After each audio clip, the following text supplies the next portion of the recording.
My name is Howard Blumenthal. Obviously, this is the first time we're doing this, so we're going to have a few steps along the way that we're learning as well. We are very interested in what happens in the real world of planning the next 12 months. What we're doing here is thinking about what 1.8 billion people on Earth are going to do for the next 2 or 3 years as we all figure out where the school concept, the whole idea of school goes over a period of time when we have far less control than we ever had before. Our initial focus is going to be on the United States just for this episode, and we have several guests who we will have a conversation with, and hopefully with a bit of luck, Dr. Emanuel will be able to hear us. Is that happening yet? I had to change headphones, so. There we are. Thank you for joining us. Let me do a little bit of an introduction here, and we're all, again, learning how to do this. So it is Dr. Ezekiel Emanuel, and you are formerly a White House Health Policy Advisor. And I know you because you are the Vice Provost of Global Initiatives at the University of Pennsylvania, where I also have an office. So it's delightful to meet you. Thank you for joining us. And I know you have a new podcast. It's Making the Call.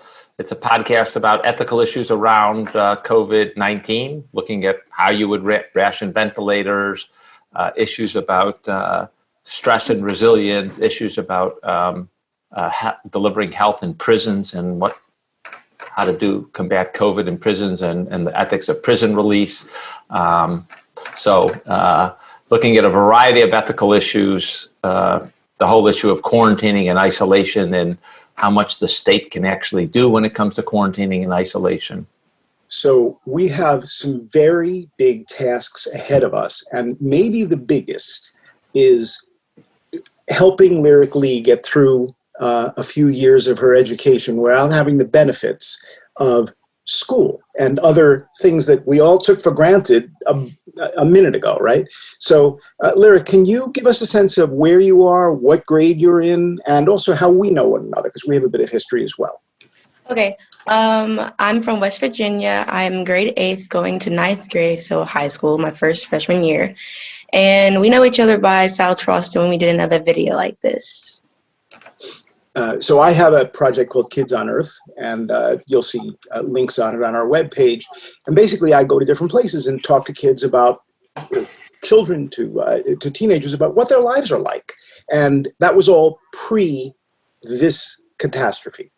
So the question that we have to answer for Lyric and for a whole lot of other people, including educators, is not so much what do we think the medical side of this is, but instead, how does the medical side of this affect the way we plan for the next few months, and from what I'm getting in the press, for the next few years? So I envision, and you can take this apart, that we will begin some sort of school experience, maybe in September, but the likelihood of our having a full school year next academic year, and the one after that is kind of shaky. So may I call you Zeke?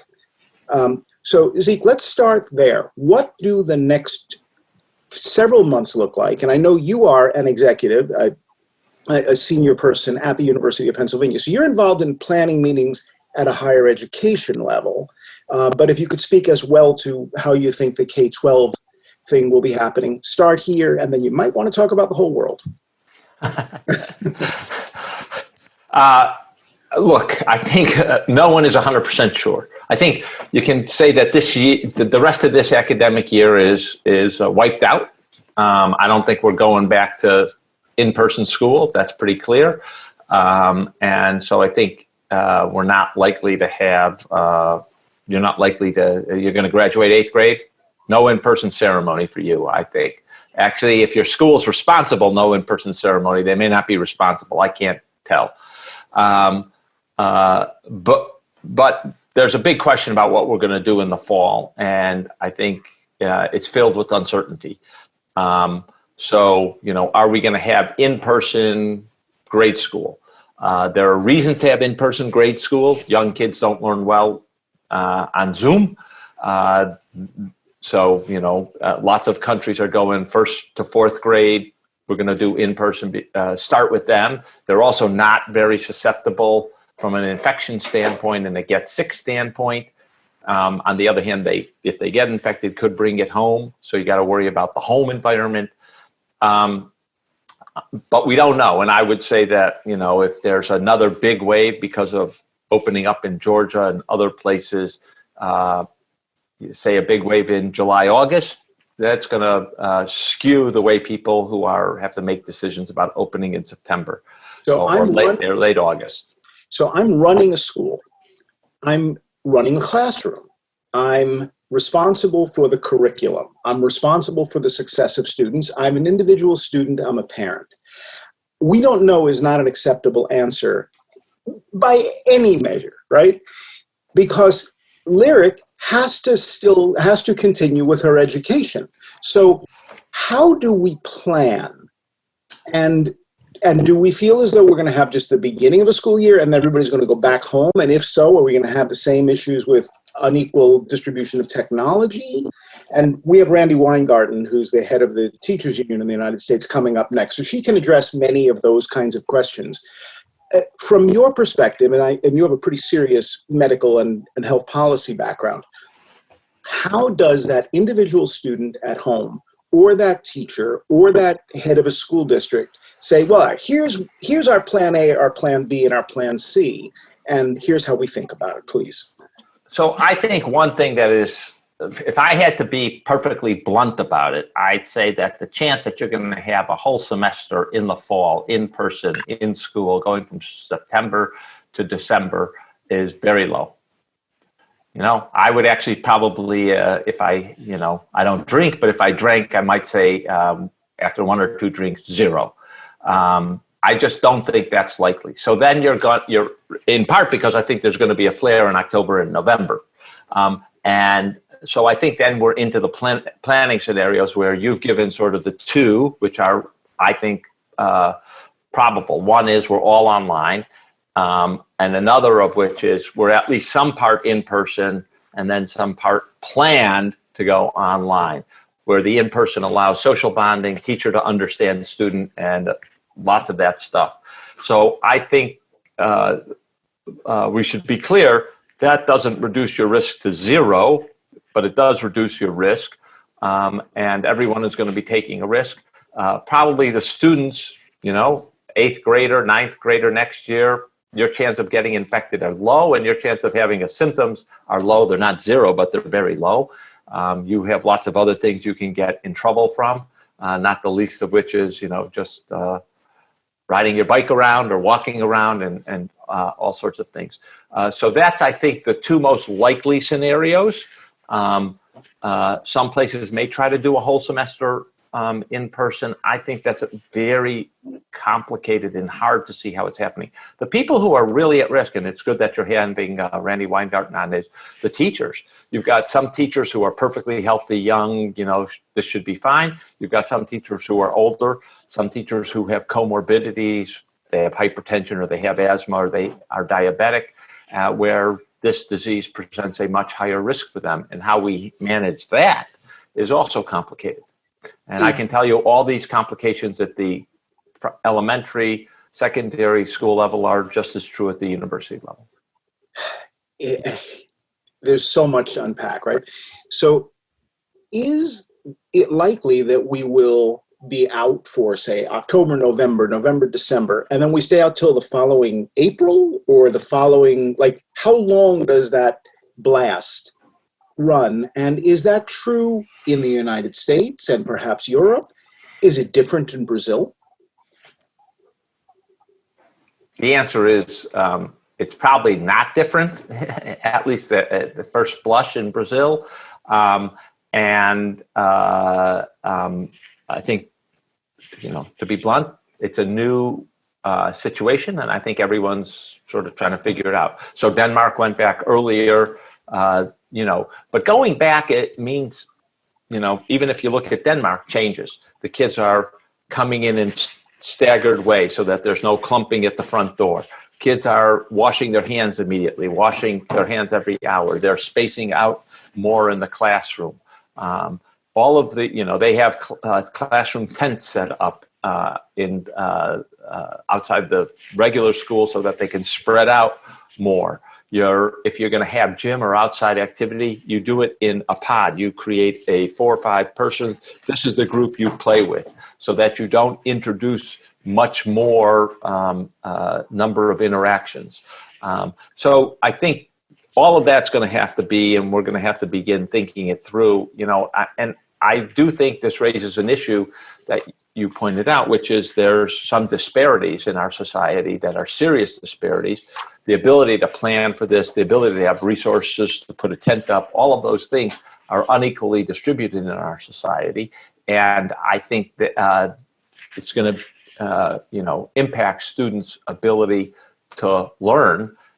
And we know from educational data, this data better than I do, that if students are off and not fully engaged, their learning goes down. We know this, what they knew in May or June when school ended and what they know in September, they're less smart in September than they were in June. Let me cut over to Lyric for a second. What do you make of all of this, that this very intelligent man is saying? Does it resonate with you and your life? A little bit, because some people are used to like interaction and with students and with teachers. Like you said, students are used to interaction with teachers, sitting in front of a classroom and actually sitting by step, helping them understand the work and whatever they're doing much better.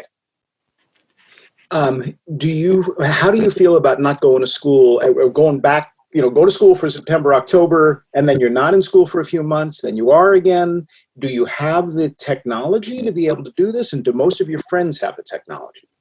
And you're in a part of Charleston, West Virginia. So you're in a city that already has its fair share of education issues, yes? Explain that for a second. Well, for me, I even have friends of my own who doesn't have internet at home. They're depending on school to have internet and do their homework there. Or like going to like coffee shops, or we can't go anywhere now because of the COVID-19. So it's really struggling for students like me and other people who have that ability to go somewhere to do their homework because they can't do it now. You have an easy time with school, or do you need a teacher next to you all the time? Give us a sense of how you personally learn.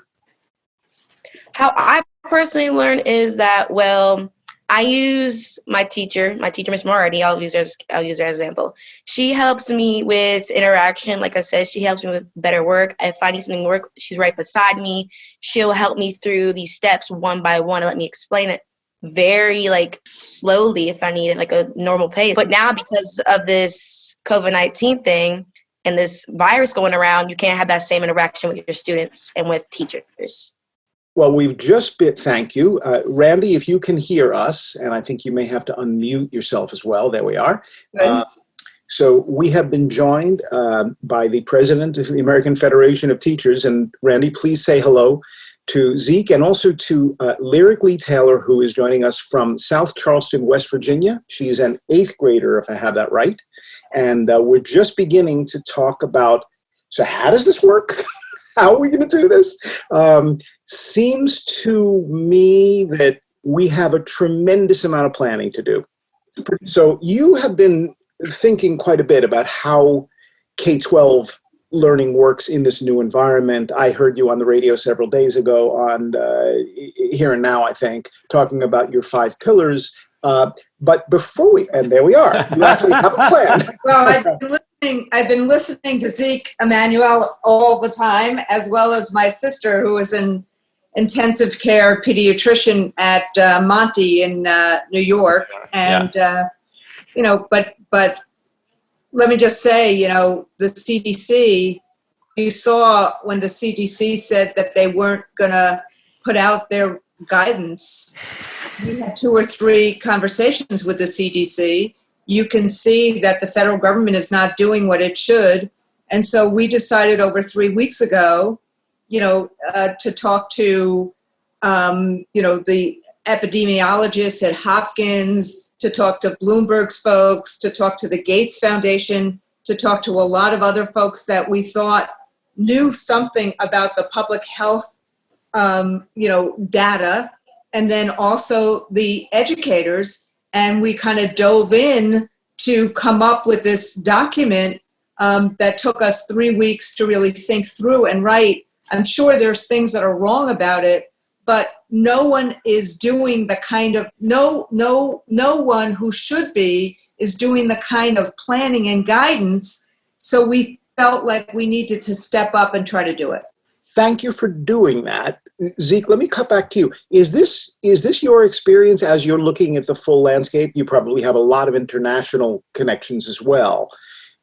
Are we unique in the United States, keeping politics out of it in our planning process? Or, and I guess this is for Randi as well, but Zeke, I'd be interested in your commentary first. Isn't planning a huge part about what we're doing? And by the way, Randi seems to have put this together with her team in 3 weeks. So that's fast for planning. I would say that, we are in a new world, and we need to be clear that it's difficult. There were many documents around preparedness planning by HHS related to flu pandemic and would it come, not completely analogous for a variety of reasons. But I do think that there's a general sense of two things here. Lots of businesses are trying to, and schools, organizations are trying to figure out, what do I need to do to start up? What do I have to have in place? I will say, I've talked to presidents of small colleges. I've talked to Hollywood production company. I've talked to sports leagues. I've talked to coffee shop owners. I got off this morning talking to theater, live performance theaters that have concerts and dance performances and opera and live theater. And everyone's struggling with the same thing. On one of those calls, a former head of CDC said, well, we'll look to the CDC guidance and that'll be your benchmark. And the problem is, I think, as the New York Times reported today, we ain't getting that. Right.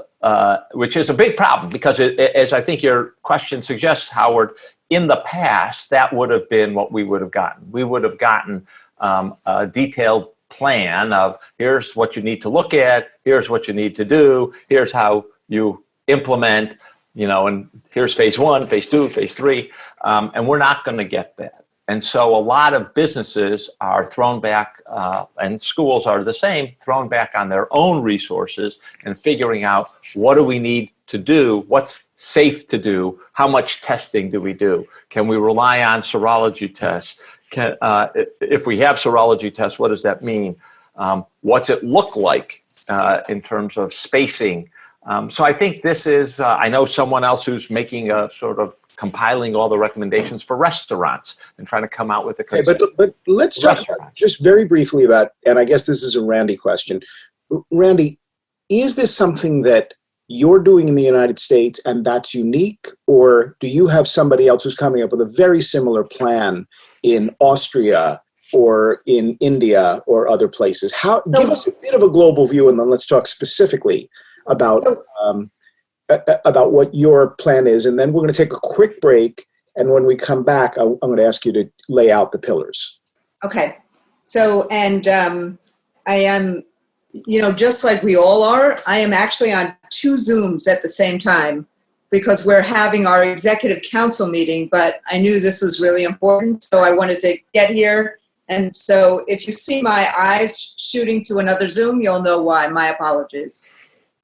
We're lucky that we are part of a couple of global federations, Public Services International and Education International. And it's so great to have a student here, and thank you for being on.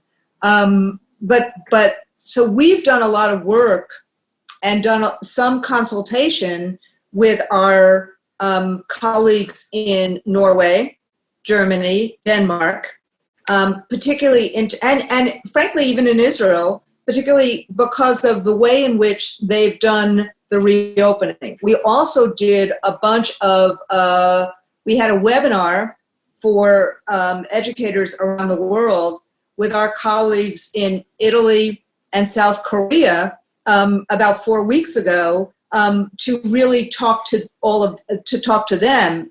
And so, you know, the stuff that Dr. Emanuel talks about in terms of the pivotal nature of testing, you start learning how that in the absence of a vaccine, if you actually had the kind of aggressive testing, like the rapid testing that Donald Trump and Mike Pence get, you could actually not only, you know, have the 14 days of reduction in virus in a community, but then really have testing, tracing, and isolation as a way of really doing community control.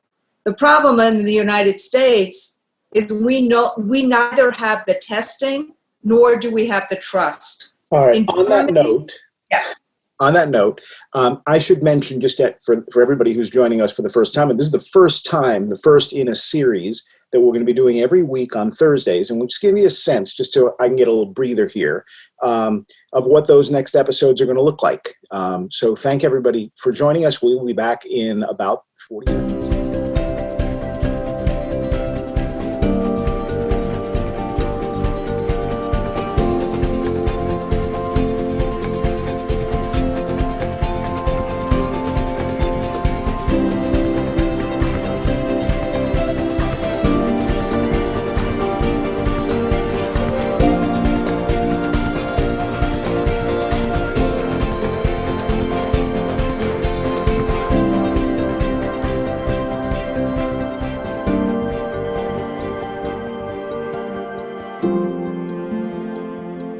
For on-demand episodes and more, visit our website.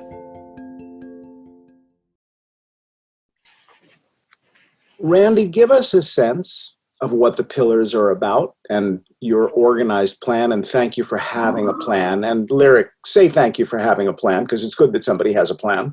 Yeah, it is good to have somebody who has a plan. Thank you. Thank you for sure. Randi, well, it means more than anything. So can you, so look, it was basically the way in which the public health experts helped us through it, which is you have two public health community pillars. You have one, what does it look like in school pillars. You have who has to be involved. And then you have, we need the bucks to get this done. So that was the kind of intuitive process here. But the 5 pillars are, number 1, maintain physical distancing in a community until the number of new cases decline for at least 14 consecutive days.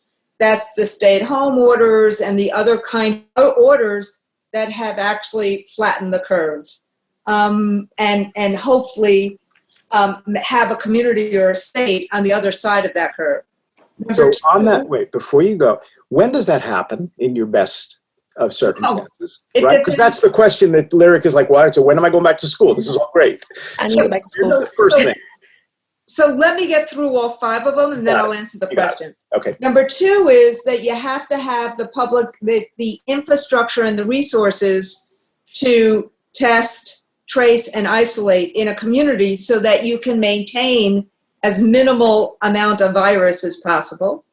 Number 3, that assume for a second you don't have everything you need in a community and you don't have a vaccine. So this gets to the question about when do schools then open? How do you marry the public health tools of making sure a virus is not walking around in a school through a person with the education strategies you need? That's why people are talking about not just hand washing every hour on the hour, but what do you do in terms of screening coming into a school? What do you do in terms of the physical distancing, like staggering classes, smaller class sizes? And what do you do in terms of masks, gym, all of that other stuff? That's number 3, how you marry the public health tools to reduce transmission with the education needs. Number 4, kids have to be involved, parents have to be involved, the workers have to be involved. Maybe we do this through collective bargaining, but we really have to have a trusting environment on the ground, particularly since we don't have it in the federal government. And if you think about this, number 5 is, this is actually going to cost more money, not less. So I'll answer your question, and I'll give you an example of why. In your question, we're hoping, like some of us hoped, that we could actually do some voluntary summer school in places where you have seen a curve. And this is, look, I'm a lawyer and a social studies teacher, so I've just learned a lot of this stuff. I'm not a scientist. And, but if you have a place like, say, New York, Connecticut, New Jersey, Washington State, Oregon, where you see the reduction for 14 days, we haven't had 14 days yet of significant reduction, frankly, anywhere, but you see the curve not only go like this, but go like this for 14 days. And then you have that aggressive process of testing, tracing, and isolation. Then you can gradually, responsibly open schools for either the summer or, frankly, for the fall. Then the issue becomes, is there another surge or things like that? But the problem we have right now today, and again, Zeke can talk about this far better than I, is that even though you see a New York go like this, you see the rest of the country go like this in the middle of the country. The virus, and so when you've lifted that, this means that we're not even doing the first most important piece to lower community spread.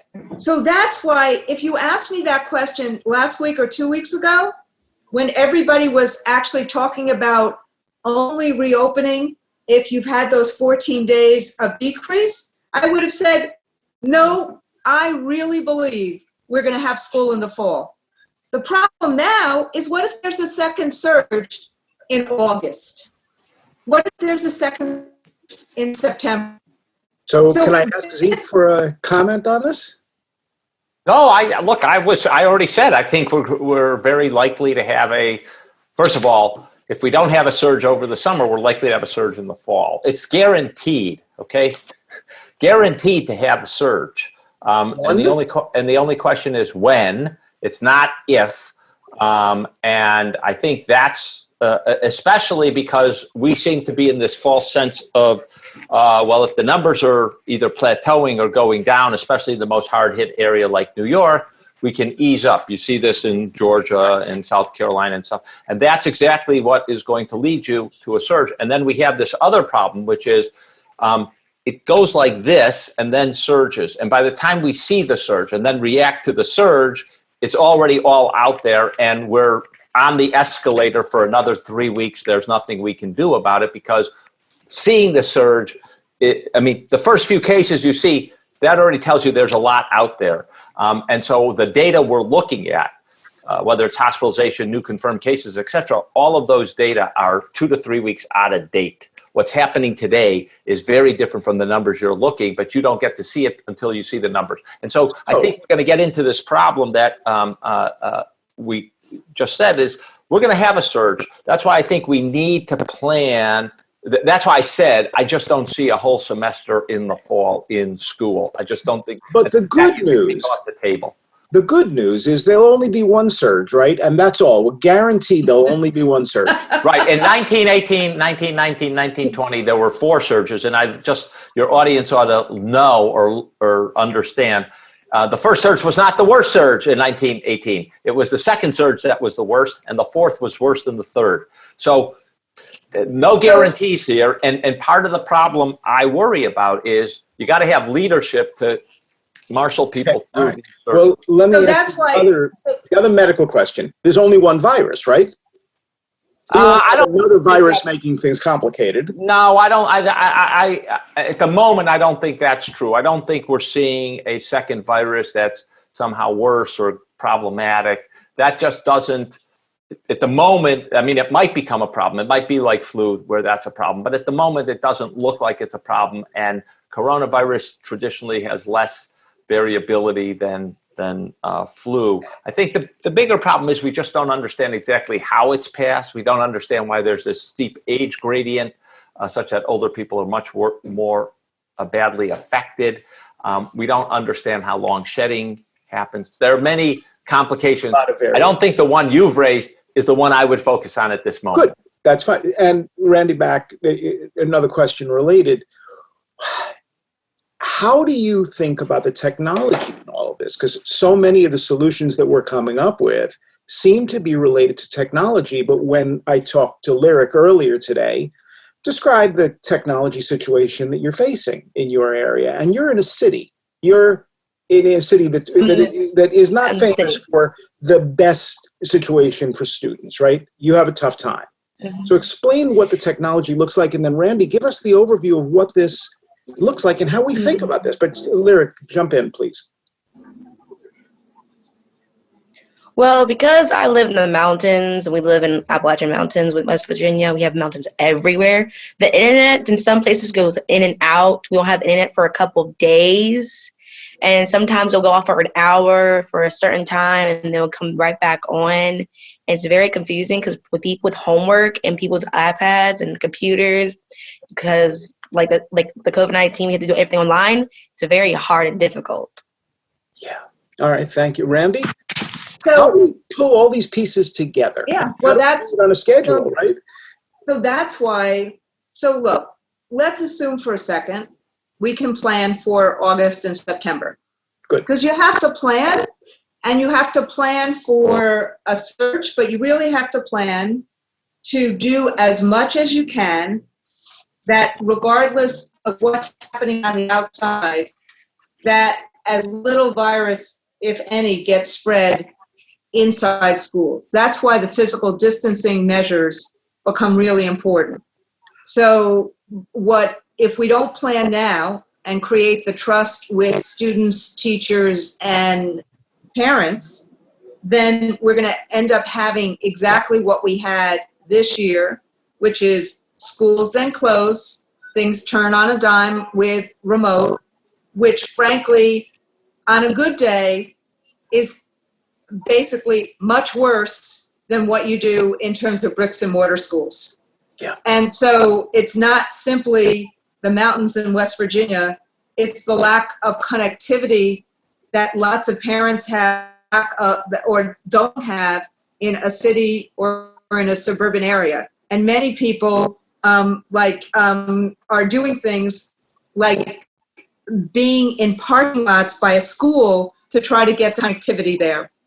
It's not it's not the best solution. It's the only solution we have when we shut down buildings, but it's not the best solution. So we're actually working, our members, so that's why we were like, how do we plan?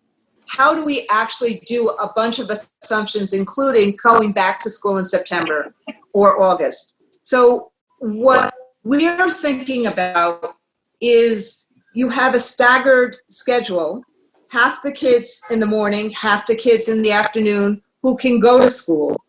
You reduce class sizes. You try to figure out, what we can do in terms of athletics or gym or, where kids eat. But you're really trying to lower size and really trying to ensure that kids can be together, but really abide by the physical distancing rules.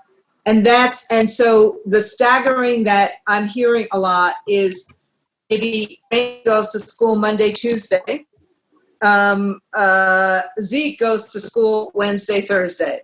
And then you use Friday for a whole bunch of things, including, frankly, electives, or maybe if we can, sports. Maybe kids could get rapid testing for sports to know who could actually play with each other. There's a bunch of different things that you could try.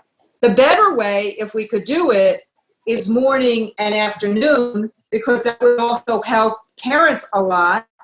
But you would have to clean the schools really well in between and have double bus routes and things like that. And so you start seeing that this is going to cost, if we're going to do this right, like 20% more. So as it's one of the reasons why it's so important to get the funding for state and local and schools and post offices. So we're trying different things, including what about teachers who are over 65? What about kids who are isolated? What about, this new strand that my sister and others are starting to talk about, that the New York Times reported, that we're seeing heart issues and immuno issues in kids. Is it a new strand? Is it a new strand? We don't know. But that's where we are as a union, really pushing to start this planning process using this document, which anybody can get from aft.org. We're going to be working within an economic crisis. I just felt that part of the conversation had to be added. So although we may need more, we're going to have a fight, and I'm sure this is a lot of what keeps you up at night, that the economy that funds school through taxes and all that, that's our next episode. How do we put that together? But thank you for taking us this far, and we hope we'll have another conversation with you in the future. Thanks for being here. Thank you, and Larry, thank you for everything.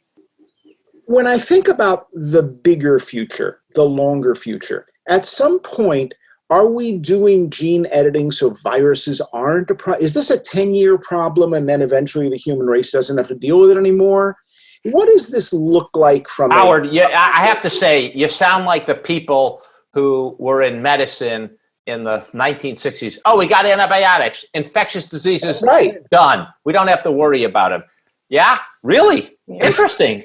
Any other great new ideas you have lately? Then we discovered we have antibiotic resistance, and there are the things called viruses, and they're really dangerous. Thank you, HIV, thank you, SARS, Ebola, and now COVID. Yes. The idea that it's the end of time and we don't have to worry about infectious diseases or viruses anymore. All right. You got another idea you want to sell? So we have to plan for change and disruption. That is now going to be Lyric's life. Is that a fair assessment? Yeah. I mean, this is what I like. We've always known that there are small likelihood events with big magnitude impacts. Yes. As human beings, we're really awful at planning for those things. Right. Oh, it's a small likelihood. I'll put it off, right? It's not going to happen. How could it possibly happen? Frankly, the last big influenza pandemic we had was in 1968. And, lots of people who looked at this as like, we're going to have another. We know that. And it's just a matter of when. But we were not good at planning. Secretary Levitt was Secretary of HHS under George W. Bush in 2005, commissioned a pandemic preparedness plan, mostly because we had SARS and he thought we should not be caught flat-footed the way we were with SARS. That plan was useful, but it had to be renewed. And every time you have to invest in preparing for it, it's like, it's a real money taking from somewhere else, and this is a low probability event. The problem is I'm face to face with low probability event costing us trillions, maybe tens of trillions of dollars, certainly around the world, tens of trillions of dollars. We have to plan for these low probability events. They might be infectious. Climate change is another one. And we need, huge, humongous earthquake could be another. Some volcano spewing stuff into the sky could be another. We need to plan for them, and we're not good at planning for them. Hopefully, COVID will change our behavior around these tail events.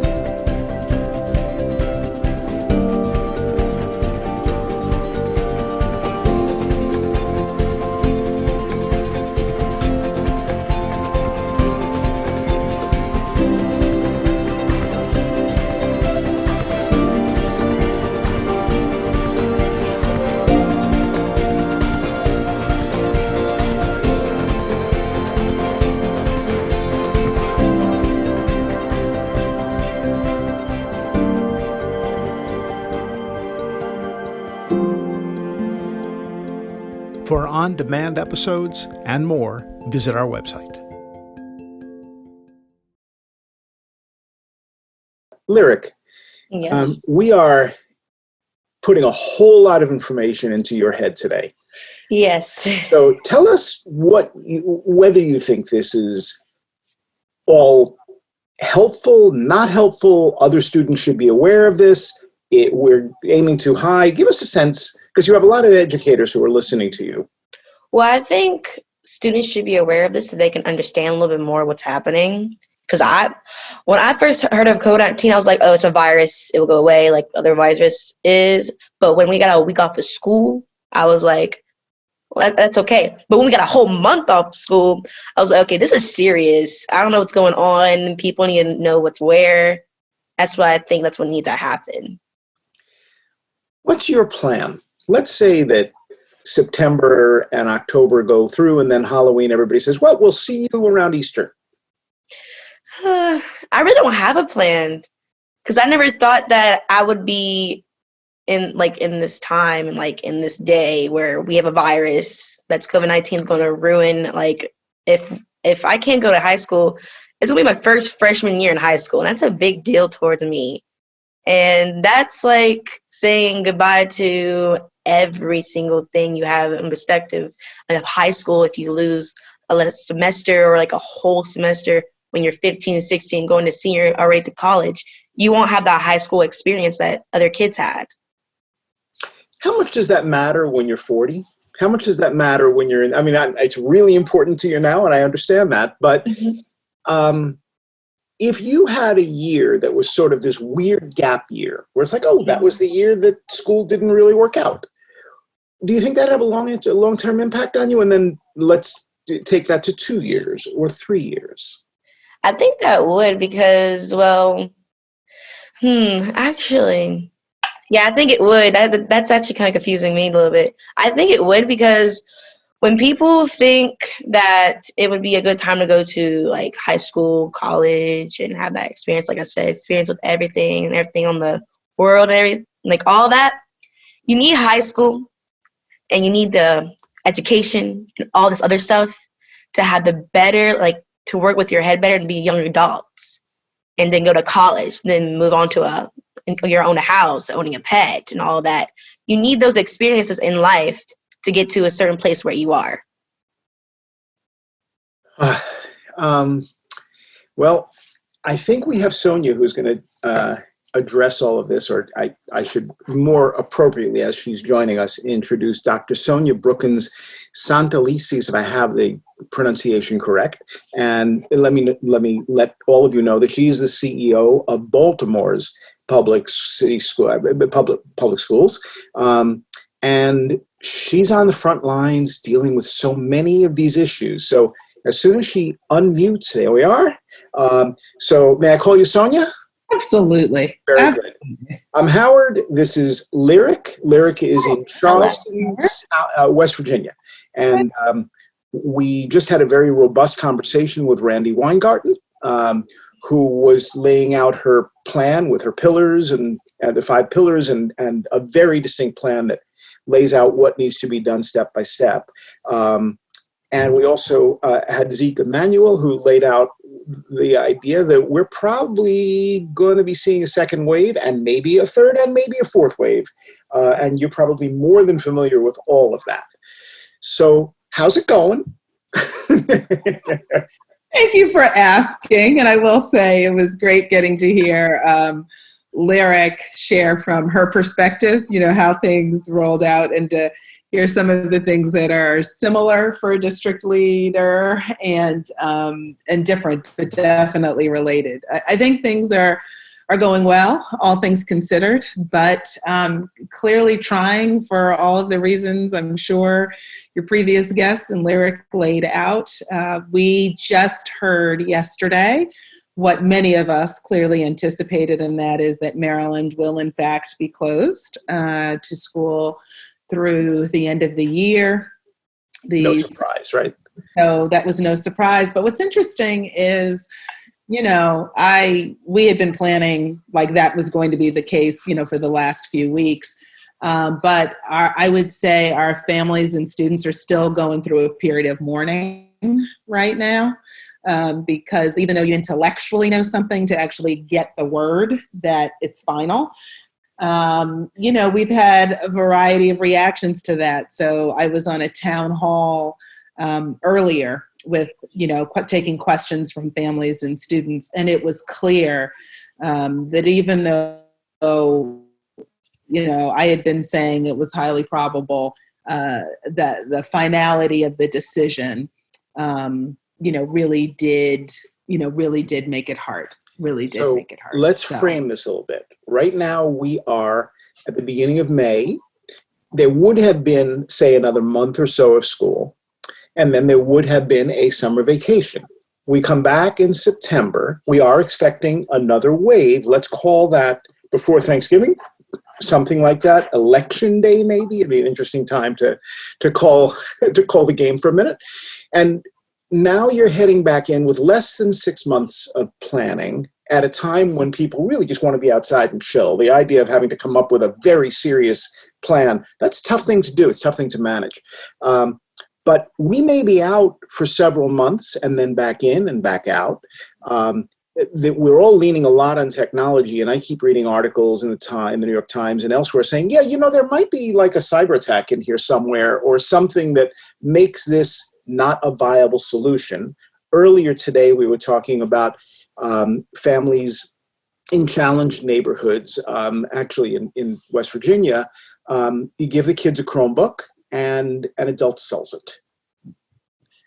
So I hadn't heard that one before, but that's part of the realities that we're all dealing with, right? Yeah. So we've got a technology solution, but it feels a little creaky to me in so many different ways. My wife works with Chromebooks and in a library, and just managing the Chromebooks has become her job, right? So that's not the most useful thing in some ways. So how do you think about, let's be very specific about what does this school year look like from a realistic perspective, not a hopeful perspective, and also not a dreadful perspective. But if you go down the middle, what's happening month by month?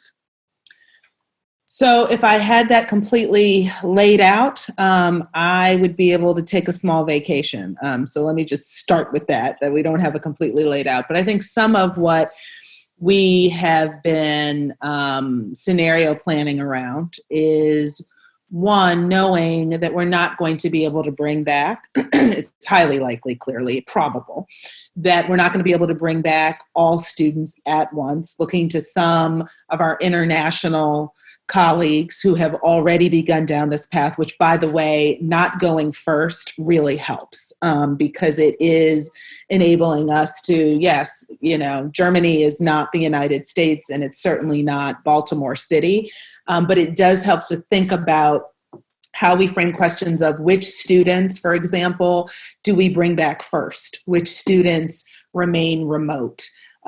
What does a variety of scheduling look like with that? And I actually, now that the state has officially called it, I've been able to start talking to families a bit about this. We'll get feedback from them. So I think that's one thing. One thing we have done well, and I'm very proud of my team for this, and there's a whole lot yet to be done.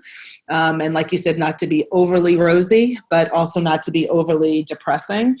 No, we didn't go immediately to one-to-one device to student. Baltimore City was 1 device for every 4 students on March 13th, and I let everybody know from the community to our board, we're not going to go one-to-one overnight. But what we have done is we have emphasized connections, and we have emphasized connections between adults and children, students and teachers, school leaders and teachers. And I met with a group of our teachers, some of our exemplary teachers across the district in our advisory council about a week and a half ago. And for all of the things they're struggling with, that they're challenged by unanimously, and some had more success than others, one thing rang completely clear was that teachers said, without a doubt, the relationships they had built with students and with families is what helped them navigate this wave of unpredictability. So part of what they were asking is, okay, that was this year's students who we had for 3/4 of the year. How are we now going to do this, right? in a new framework where it's new children. I mean, they might still be in the same school, but it's new. And so we don't have that time. And so we have actually been thinking about how do we use some of that time to actually build some of those connections and build on those coming back. How do we, frankly, maximize the fact that we can't have in some of our schools, you know, I have visited kindergarten classrooms with, 28 kindergartners in them. That's not going to be feasible when we come back.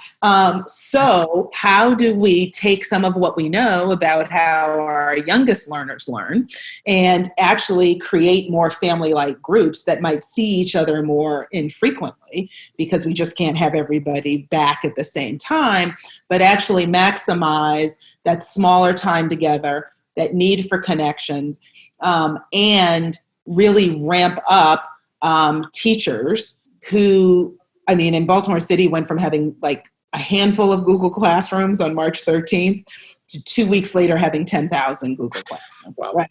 So you can imagine the variability across that spread. But what it has also afforded us the opportunity to do is to identify who needs more support, who is more adept at this kind of teaching, where are we seeing the strengths and where are we seeing people who are really struggling. So when we come back, I'm sorry. If I could wave a magic wand and say, well, all right, these are the three things, big things that you need right now or for September, what are they? I think one of the big things has got to be connectivity, right? I can identify and work with philanthropic community, budget reallocation, those kind of things to get devices, and we still need devices. But the connectivity is a nationwide issue. It's an issue in West Virginia. It is an issue in Baltimore City. It is an issue that is economically driven and geographically driven. And if I could wave a magic wand, get the FCC to get itself together, get Comcast and all the other providers to get themselves together, and actually say, in the same way that we have people rapidly right now trying to come up with a vaccine, right? So we've got people all over the world trying to get this vaccine. Can't we get people all over the country to actually do the same thing for internet? So that would be all over the world, not all over the country. We're in a tremendously advantaged place because we're in the United States and we tend to have better connectivity in certain places. But there are a lot of countries that are still putting that together in different ways, right? So, and everybody's got different politics and all that. So one would be connectivity. So it sounds like number two would be a vaccine. Oh, absolutely. Because but I think the whole world wants a vaccine. Right. So, when I play Three Wishes with my kids, they all fight to go last, because if the other wishes, if somebody else is going to wish for that, you don't waste your wish on that. So I assume everybody's got that on their wish list. Okay. Right? So that's why I'm not naming that. I think the second piece would be able to have a real move away from some of the kind of seat time, Carnegie unit driven, and I sit on the board of the Carnegie Foundation, so I get the history of the Carnegie unit. But to do away with that so that we can finally get to what does competency look like. And for a lot of the young people I serve here, and I'm sure it's true in West Virginia and also across the world, we have always had stumbling blocks to young people who, for example, need to work, right? I have whole swaths of neighborhoods of kids who leave high school at 1 PM because, and their parents are picking them up saying, we got to go to a job. We got to go work. How do we now be able to get enough flexibility to really maximize some of the configurations of learning opportunities? Because let me tell you, for as many kids are disconnected that we are still hunting for, kids who just are melting down over distance learning, I got to tell you the truth, we have young people who were chronically absent who we gave a Chromebook to, and they're logging in more now than they ever did. So we get a lot of unexpected circumstances. We have about 2 minutes left, and I'm committing to everybody, we will always keep this to 1 hour fairly precisely. What are you worried about? Families who have so many life pressures that the idea that they would now, upon everything else, take on the full educational responsibility for their children. There has got to be a way that we address some of these long-standing gaps enough so that I don't have moms that I'm asking, like real scenarios, standing in line for an hour waiting for Pampers from their local K-8 school and a bag of groceries, and then expecting them to go do virtual learning. So, Lyric, let me jump over to you. What are you most worried about? And was this useful, this conversation? Well, I'm worried about how kids, because some for schools, for food, a safe place, for everything. I'm kind of worried about them. I'm worried about, honestly, the homeless people at West Virginia. It's very bad here. And we're very worried about them getting the COVID-19, because if they get it, it's over. We're gone. We're just gone. It's going to be bad. And I'm worried about some kids, and like I have friends that I text, they're worried about their grades. And these are people who make straight A's, like straight A's. When they did the online thing, they've been struggling a little bit because it's not understanding like how it's in a classroom and how you sit down and actually sit in front of the teacher, step by step and everything. It's very, very complicated. That's the only thing I'm worried about. Thank you. Sonya, just one last comment, and then we're going to roll the credits. I'm going to try to do that properly. Well, I'm going to let you roll with credits. I would just say that we need to focus on some key things. I think Lyric is just emphasizing the need to stay really connected to what the ground needs, what families and young people need, and organize around that. Thank you so much.